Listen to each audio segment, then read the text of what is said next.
I'm Corbett Wall with DV Auction, here with your feeder flash for Friday, September the 8th. And the board rallied on Thursday, but don't hold me to anything that happens late on Thursday. I'm recording this just a little bit earlier than I normally do. I've got to get on the road headed to Lexington, Kentucky for the opening of the brand new bluegrass stockyards and regional marketplace there, replacing the old stockyard that burned down 2 or 3 years ago there, but they really built a first-class facility. You can watch their sale Monday on dvauction.com, just like you can all the bluegrass stockyard yards there, but headed out that way. But if they start selling fats late on Thursday, don't hold me to that, but as of here mid-afternoon, they hadn't done that yet. But the board has closed for Thursday. Live cattle futures, the October contract, like I said, rallied up $1.52. If it had been down $1.52, it would have just been another day here the last few months. But it was up $1.52, which is kind of a big deal.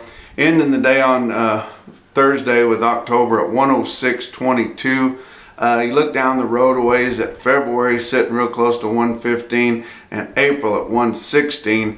But I tell you what, we've lost our basis with the board now trading higher than what cash is. That makes it hard on your hedged cattle feeders to make things work. They're used to having an extra $2 or $3, maybe $4 to help reach their break evens if the board's sitting under that. But sitting above that, they're looking at an extra loss on top of losing money on the cattle that they're selling on their cash sheet.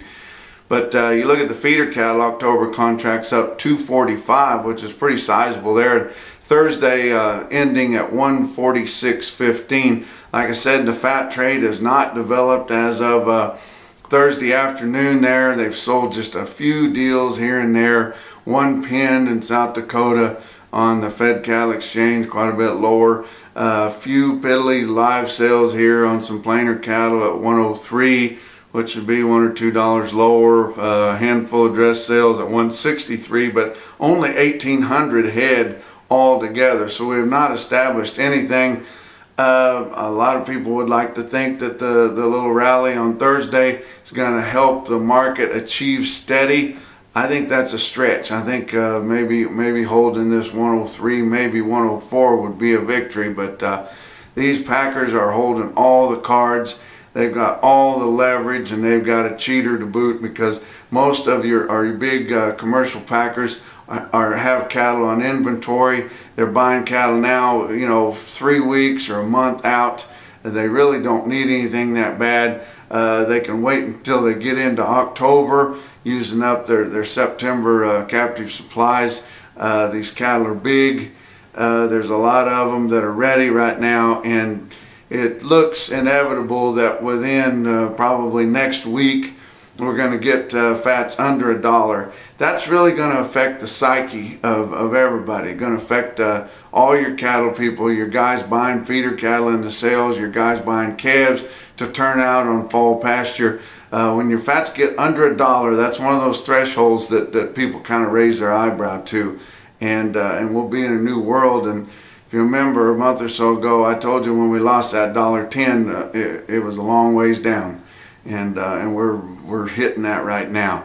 But talked to one of my fat cattle contacts there. Said he'd seen or heard nothing happen late Thursday, other than a deal to regional premium, which that's code for Creekstone, which has recently been purchased by Japanese interests. But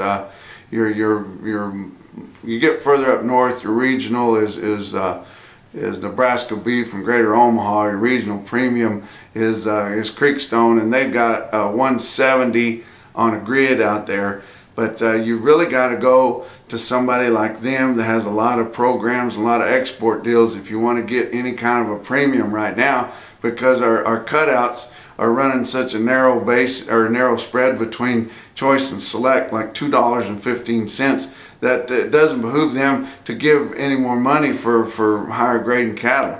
Just not a big push on those expensive middle meats right now. But your actual slaughter for the week ending August the 26th come in on Thursday. It had your dressed steer weights at 887, which is 3 pounds heavier, still growing.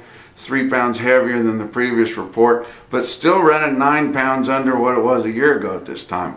Your slaughter, of course, we're in a holiday week here, but 352,000 through Thursday compared to 465 on a non-holiday last week. And a year ago, though, 343, so we're up 9,000 from the same holiday week a year ago. Look at your feeder markets, real-time index, beef market central based on an 800-pound steer, setting at 146.88, up 47, and we're getting one last big late summer, early fall push for these yearling cattle, because your guys that sure enough want to feed yearling cattle know that they're running short, and they are really putting a push on top quality, true yearling cattle. And because the fat calves that are coming down the pike, and you can hear them coming, are not going to perform very well, and they're not going to achieve the kind of prices we've been getting here this week. Look at Pratt, Kansas on Thursday there. They were still selling a lot of the cattle there, but the market did look on the firm side. Middle of the afternoon there. One quote at 12:45 had Pratt there at selling 60 head of steers weighing 870 at 149.75. And that individual quote there would be a lot higher than what we've seen in the last few weeks. Salina, Kansas at Farmers and Ranchers. Their market, they'd sold enough you could kind of tell that the feeder steers looked steady to $2 higher on Thursday afternoon. Individual quote from Salina had 59 head of steers at 1:30 in the afternoon, weighing 856 at 154.50. Like I say, those quotes on you got some of these feedlots, especially up in Nebraska, that really want those top quality true yearlings, are willing to pay for it, and we've seen it at several sales around this week. But like I said early, headed to Bluegrass Stockyards and Regional Marketplace for the grand opening of the new facility in Lexington on September the 11th. You can watch that Monday morning on DV Auction. That's your feeder flash for Friday.